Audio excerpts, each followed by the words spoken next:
And so it's finished Everton 3, Wolves 2, and despite scoring a fairly late equaliser, we went on to lose that game.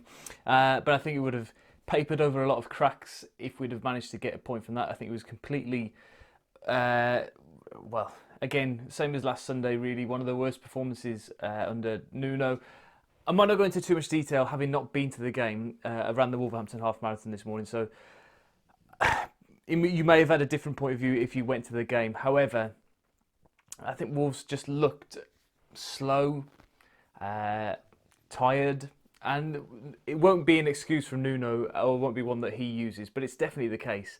We've watched them over the last 2 years, and they've dealt with the Tuesday and the Saturday in the Championship, and they've dealt with the rigours of the Premier League as well. But it's this extra travelling and this extra little bit with the Europa League presents that makes it a difficult proposition. And thankfully, the group games are a little bit more spread out, and that might work in our favour. But still, there's the long trip to Istanbul and back before the Man City game. That's going to be something that we have to look into. But the key thing for me today was the lack of communication and the lack of organisation at the back. We've seen those three and Patricio play so well, so consistently for a year and a bit now.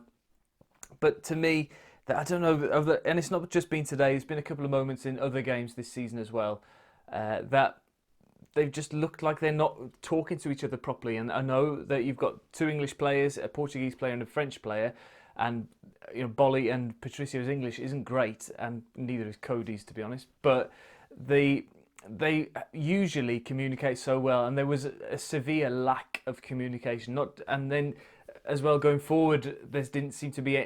They weren't on the same page, most of the players today, and that's what cost us ultimately. Because if you look at the goals, Cody and Patricio not communicating for the first one. Traore not communicating with Bennett and getting back, or Bennett not communicating with Traore perhaps and getting him back. And then for the third goal, Vinagre should be telling Bolly that Richarlison is coming behind him and he should have been able to do something about it. So that is something that I think will disappoint Nuno a lot. In terms of going forward, it was so peculiar because we scored that early equaliser, which we thought, oh great, okay, we'll settle down now and then the game will go on. And the goal came from Traore running down the right-hand side, which you've seen over the last month or so, that is such a rich area of the pitch for Wolves, where lots of chances and lots of goals have come from so far this season.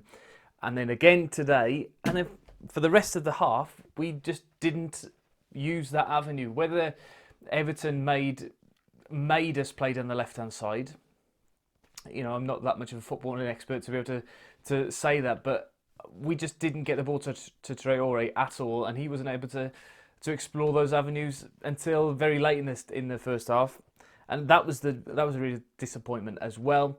Vinagre, he's had a really, really poor game today. I was shocked to see him stay on for the whole 90 minutes because he was so poor. We saw in the game in Turin that he was to blame for the first goal and then gave away the penalty for the second goal. So he's not in the richest vein of form. Again, he's only very young, 19, 20, and we'd hope that he'd learn from these mistakes, and I'm sure he will.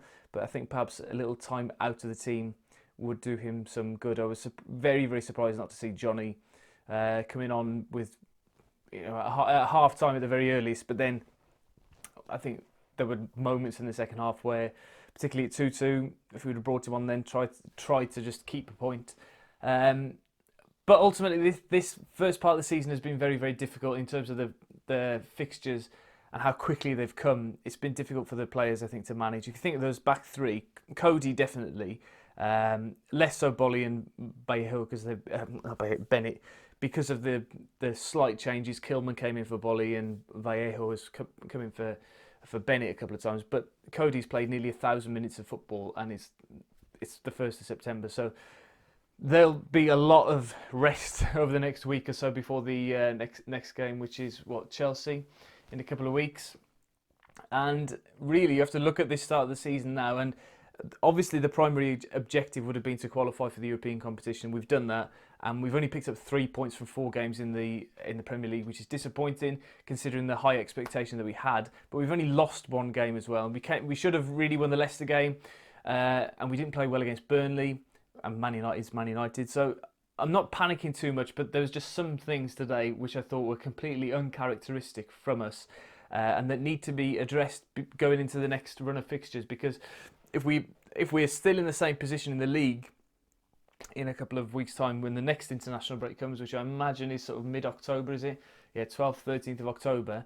Then Fosun might start looking at Nuno's position, like I'm sure they did at some points last year with the disappointing form. But I think Nuno will be grateful for this break next week, and they'll move on from it. And I think we'll do okay. I think we will do okay. You could tell that they were tired. The team selection, I think he got. Well, you could argue that he got it wrong, but I could understand taking Jota and taking Moutinho out. That being said, it's taken me this long to mention him, but Cutrone I thought was fantastic, particularly in the first half. Very unlucky to not get a goal, a couple of blocks and deflections that didn't go his way, but I was really pleased with what I saw from him today, and hopefully, hopefully he won't be going out with international duty, I'm not sure, but hopefully he can have a bit more time with Nuno and get used to the way that we play and stuff, and come back and influence the game in the next run of fixtures. But anyway, disappointing today, but things to be worked on, and I'm sure we will. But anyway, thank you very much for watching. Don't forget to like the video, subscribe to the channel, guys, and to the person who asked for a selfie as soon as I finished the half marathon this morning. Thank you very much for watching my videos, and thank you to everybody, and I'll see you whenever. There's an international break in there now and the start of school tomorrow. Anyway, back to normal. See you. Bye-bye.